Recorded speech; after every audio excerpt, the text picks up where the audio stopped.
Key Talks, insights, histórias e tudo sobre a qualidade na prática.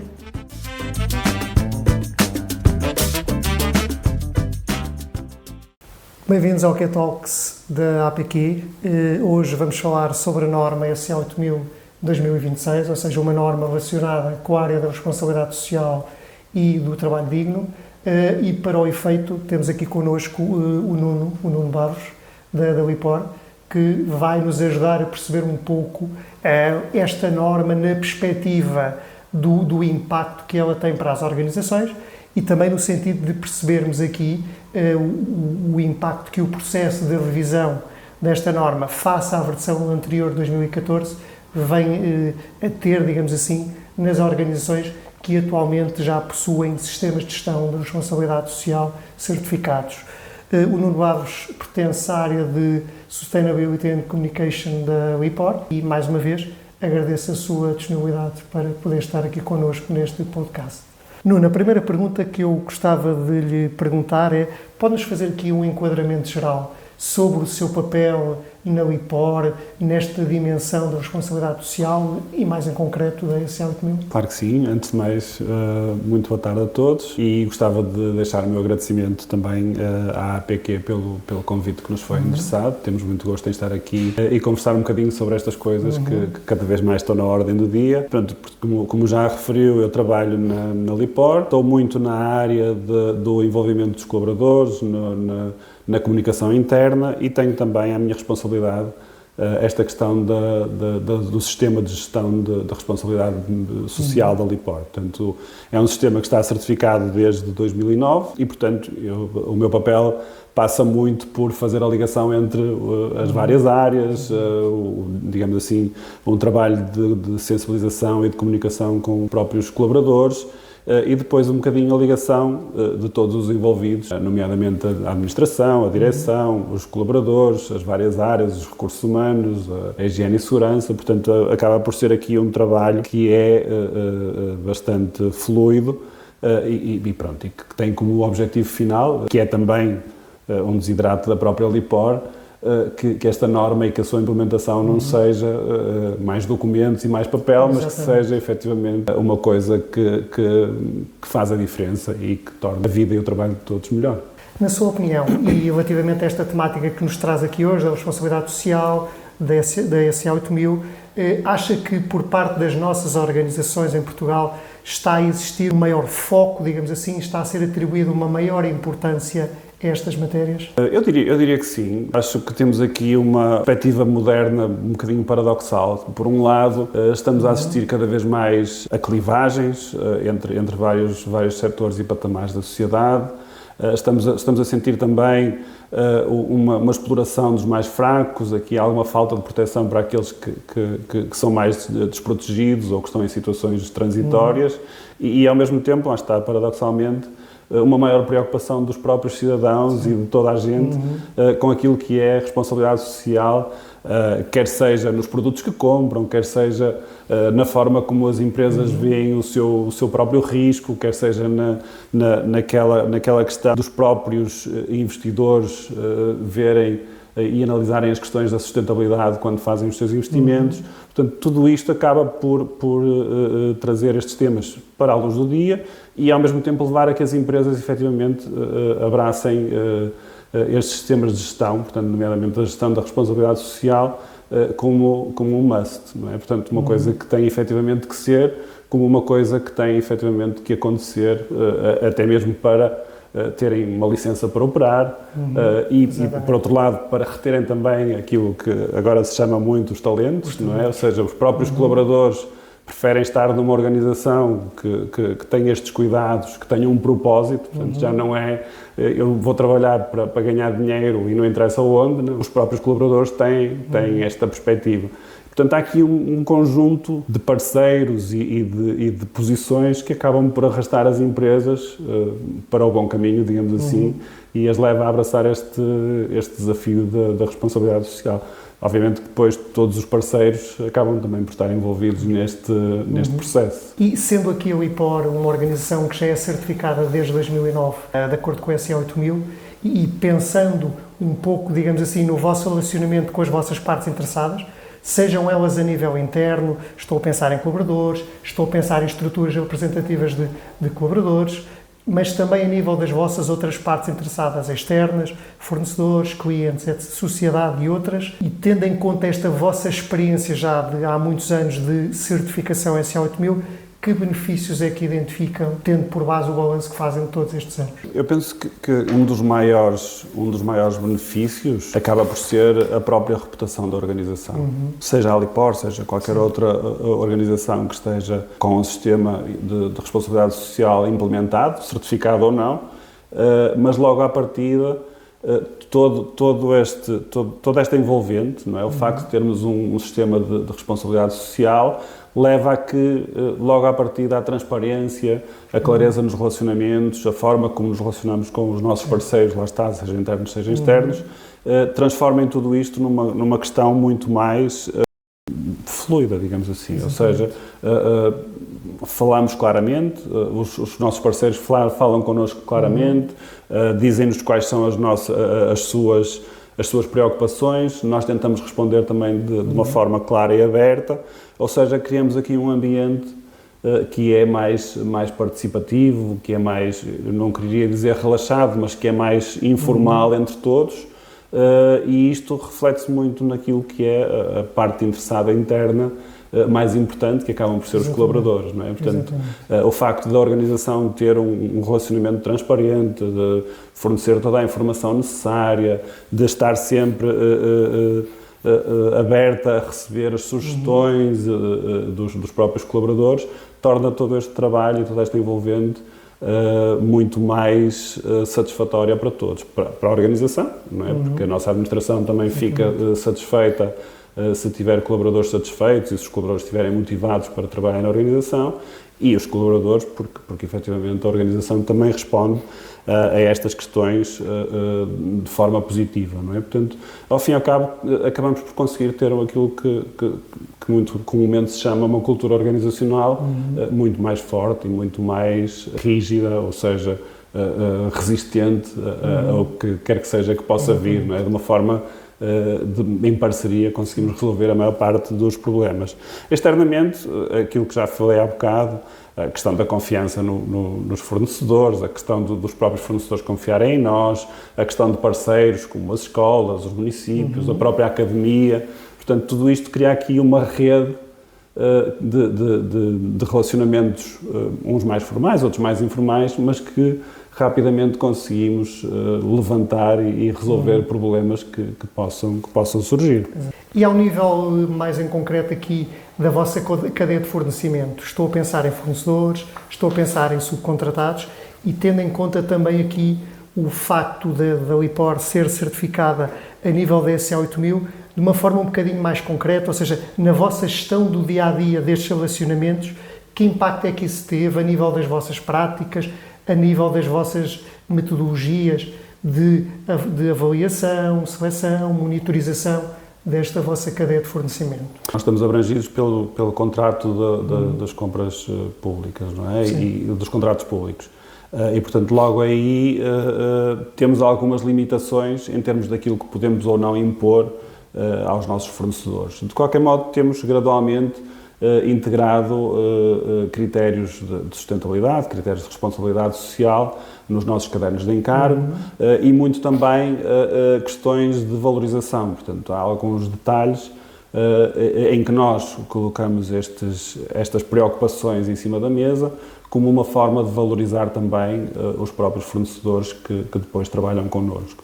E depois há aqui lá está, mais uma vez, um espírito muito aberto de conversa entre nós e as nossas partes interessadas, que levam a que seja também uma questão de arrasto, não é? E dizemos, portanto, nós fazemos assim, gostávamos que vocês também fizessem assim, às vezes não é fácil fazer logo à partida, mas eventualmente, ok, então vamos trabalhar para que daqui a 2 anos possamos estar todos melhores e portanto há aqui uma sinergia entre nós e os nossos fornecedores que nos ajuda efetivamente a que nós melhoramos, porque também controlamos a nossa cadeia de valor e eles também melhoram porque ao trabalhar connosco e a assumirem também que querem, digamos assim, seguir este caminho connosco, acabam também por melhorar a forma de atuar e a forma de estar, a forma de também assumir estas questões da responsabilidade social. Portanto, eu acho que aqui, como dizíamos há bocado, a questão da transparência e da franqueza, digamos assim, é muito importante entre todos os parceiros. E nós temos assumido um bocadinho esse papel também de motor, digamos assim, destas questões. Sempre que possível, não de forma radical, mas de forma construtiva para conseguirmos efetivamente avançar na melhoria para todos e para a sociedade no geral, que também acaba por ser esse um bocadinho o objetivo. Exatamente. Outra área também que é fulcral, aqui a nível dos sistemas de gestão da responsabilidade social, no âmbito da SA 8000, é o envolvimento e a participação dos trabalhadores e, mais em concreto, até conseguirmos ter mecanismos que se revelem eficazes para fomentar esse mesmo envolvimento e participação. No caso da LIPOR, como é que trabalharam ou têm trabalhado ao longo destes anos esta questão? Que dificuldades é que têm encontrado? Que estratégias é que têm desenvolvido para conseguirem potenciar a eficácia destes vossos mecanismos de envolvimento e participação? Práticos e concretos, ocorre-me aqui uma questão que temos aprendido com o tempo e com a experiência, que é o respeito pelos colaboradores, não é? E efetivamente a questão de conseguirmos que estes tenham confiança nos mecanismos. Ou seja, quando falamos na partilha, quando falamos nas sugestões, nas reclamações, nas próprias denúncias, tem que haver aqui uma confiança muito grande naquilo que está, digamos assim, implementado. Porque se não houver essa confiança, se a pessoa não achar que vai dar uma dica ou que vai fazer uma sugestão de melhoria ou que vai participar num problema e acha que vai sofrer retaliação ou que vai ser colocada ou exposta perante as outras pessoas, rapidamente o sistema cai por terra e todo o trabalho que foi conseguido não vai continuar e não vai funcionar. Não é? Portanto, essa seria assim a grande questão, é conseguir criar desde o início a confiança nos sistemas que se colocam. E depois eu penso que a sensibilização e a comunicação fazem também têm também aqui um papel muito importante. Ou seja, criar os mecanismos, disponibilizá-los às pessoas e depois fazer este trabalho de contínuo por favor, confiem em nós, tragam-nos as vossas dúvidas, tragam-nos as vossas sugestões, se tiverem reclamações, se alguma coisa não estiver a correr tão bem, por favor, falem connosco. Portanto, esta comunicação acaba por ser essencial. Outra questão também que achamos muito importante é envolvê-los também nas soluções. Ou seja, não é eles dizem, temos este problema, e nós, ok, não se preocupem que a gente resolve. Poderia ser, mas o melhor e aquilo que efetivamente funciona melhor é dizer assim, ok, então, por favor, junta-te a nós e vamos resolver e ver o envolvimento e a participação. Exatamente. Portanto, ou seja, sentirem-se parte da solução, digamos assim, sentirem-se que a organização os vê como um ator fundamental na procura da solução. Ou seja, o que acaba também por os motivar, não é? Ou seja, se eu estou a ser parte da solução, a solução que vai sair vai ser uma solução em que eu também me vou empenhar porque fui eu também que a criei. É algo que não é imposto, é algo na qual eu participei. Exatamente, não é? Portanto, isso é muito importante. E por último, eu diria que esta questão que também é muito importante, portanto, quase tão importante como a questão da confiança no sistema, é o feedback.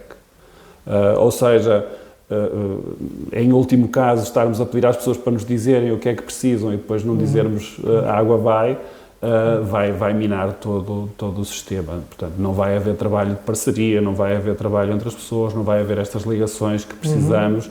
Portanto, não vamos criar uma rede de melhoria, não é? Porque efetivamente as pessoas fazem uma vez, fazem duas, fazem três, não têm feedback e, portanto, vão desistir.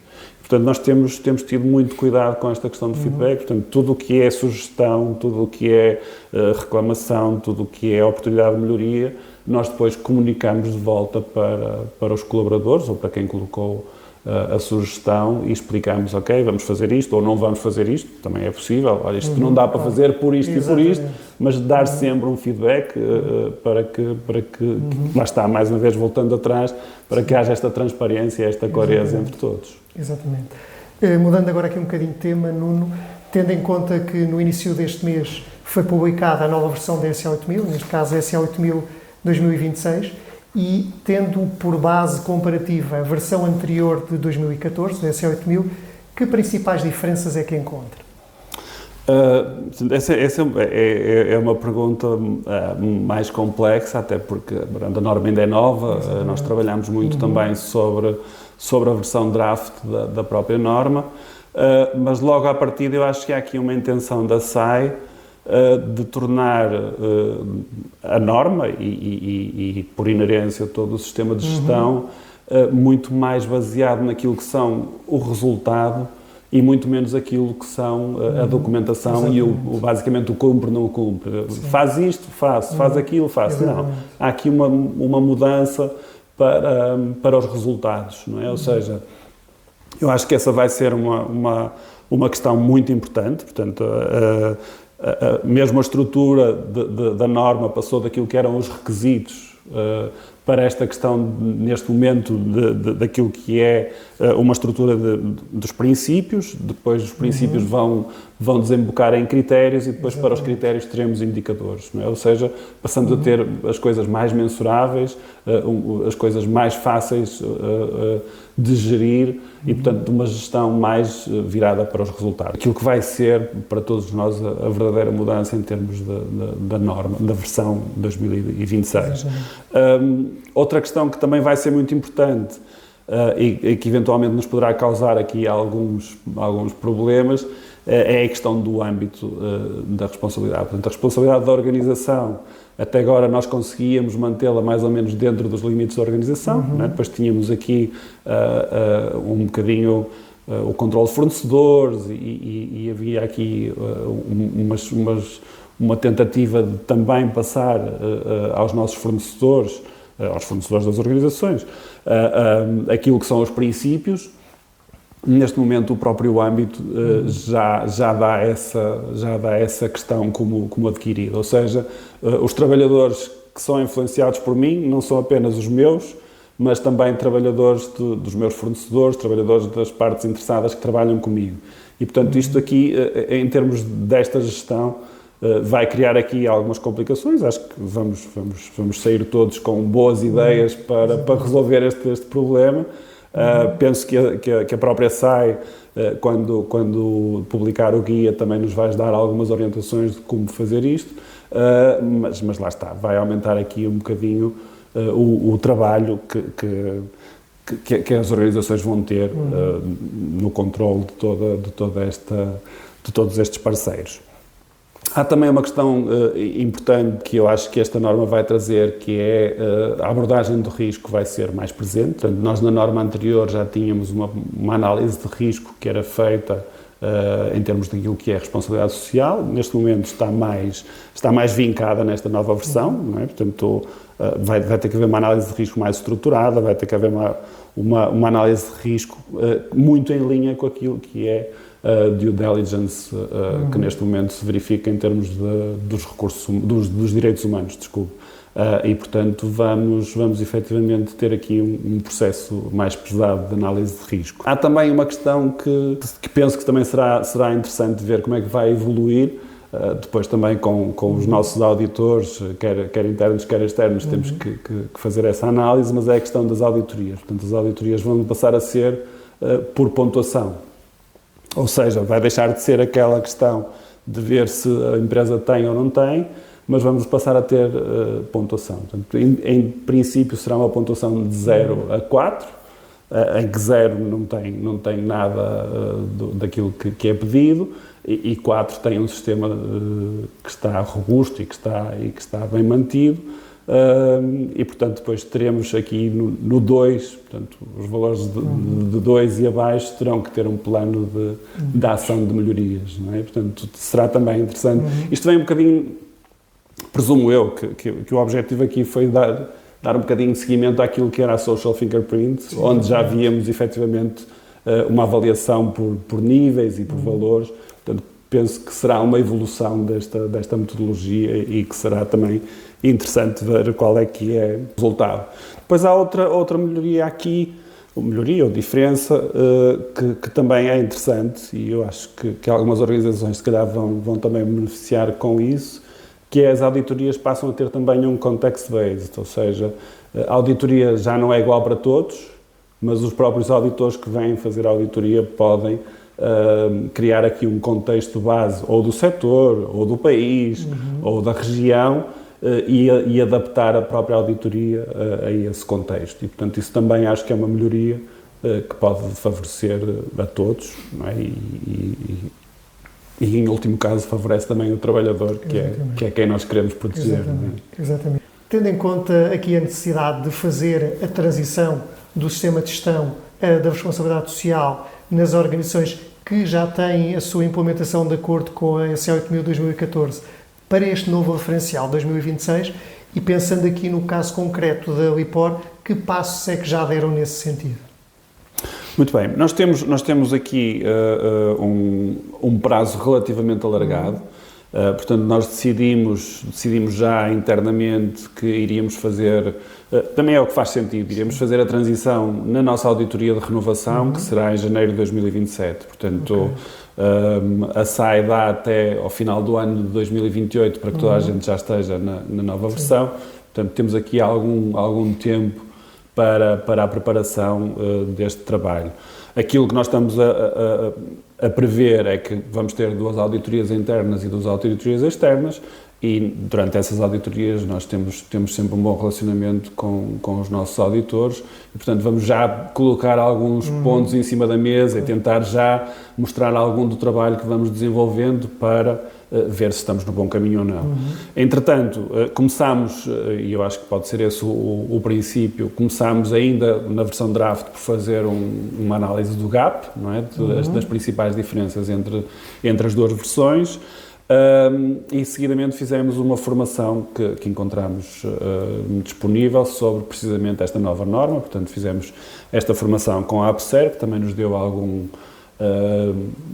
alguma formação, lá está, algum arcabouço para iniciarmos o processo.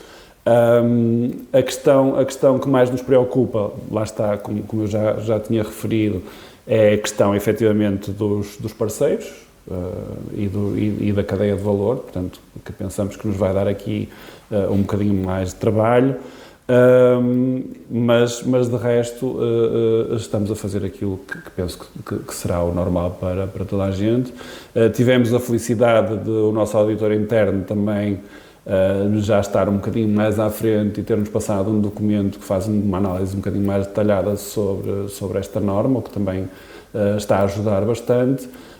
E depois é ir vendo como é que as coisas correm e como é que temos que nos adaptar, não é? Este é sempre um processo adaptativo.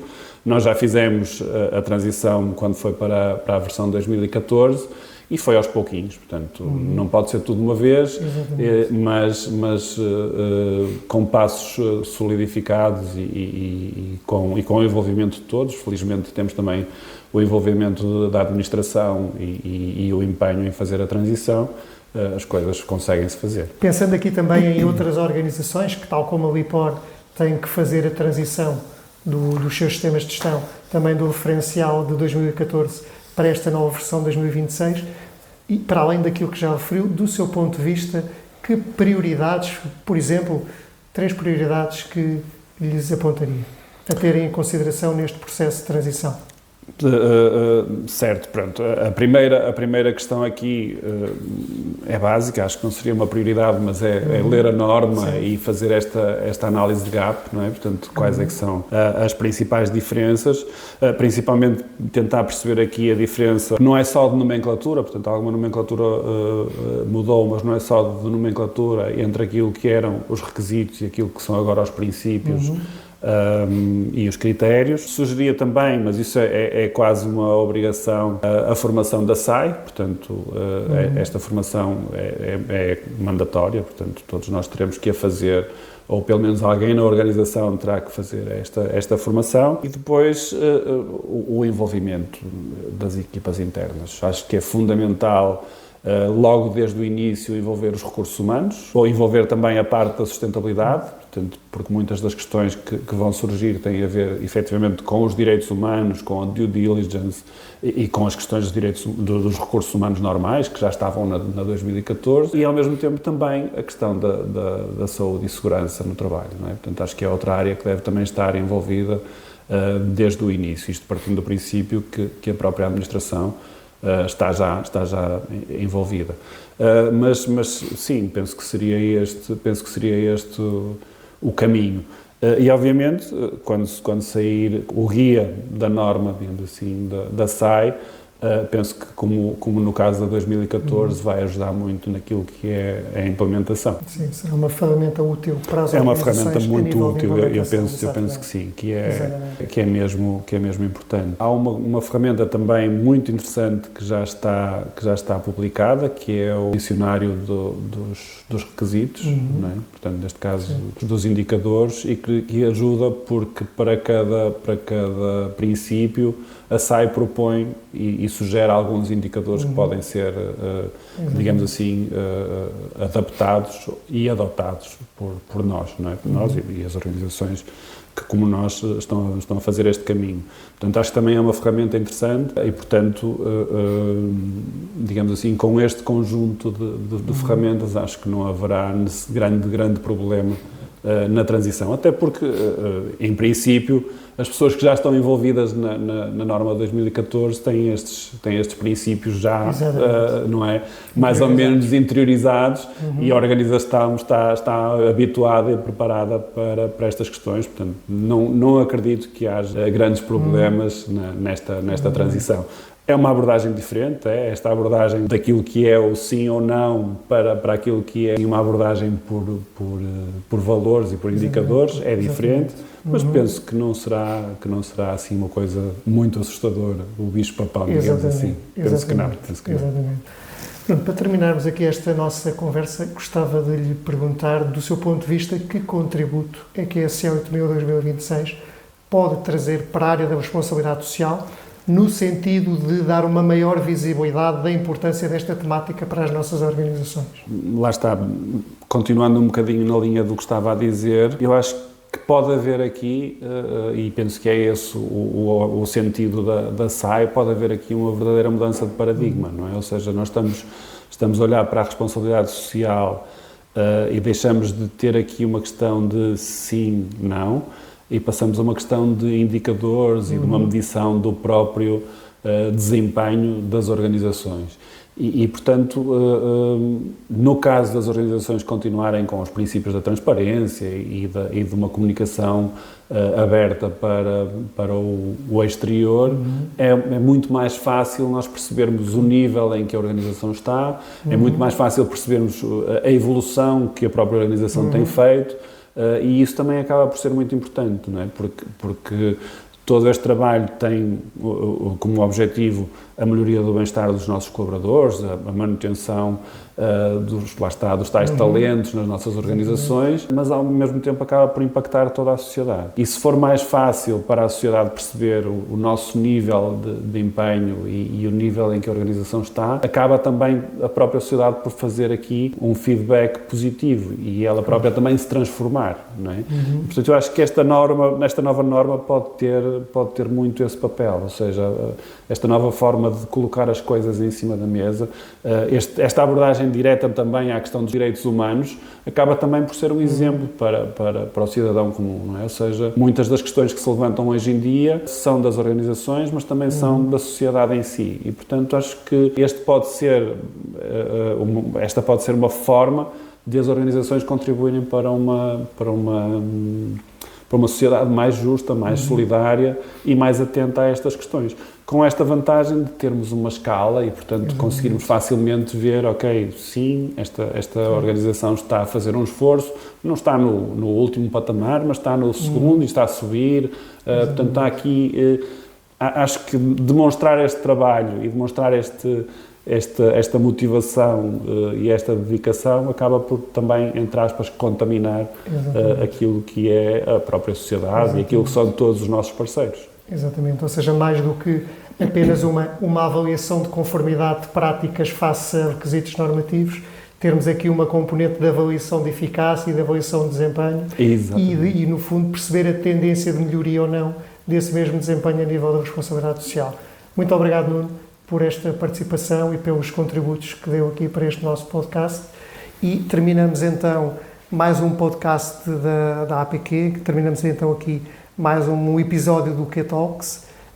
Hoje falámos sobre a temática da responsabilidade social, nomeadamente SA 8000-2026, o impacto que esta norma traz para as organizações, bem como também sobre o processo de transição da versão de 2014 para a versão de 2026. Muito obrigado e até breve. Obrigado.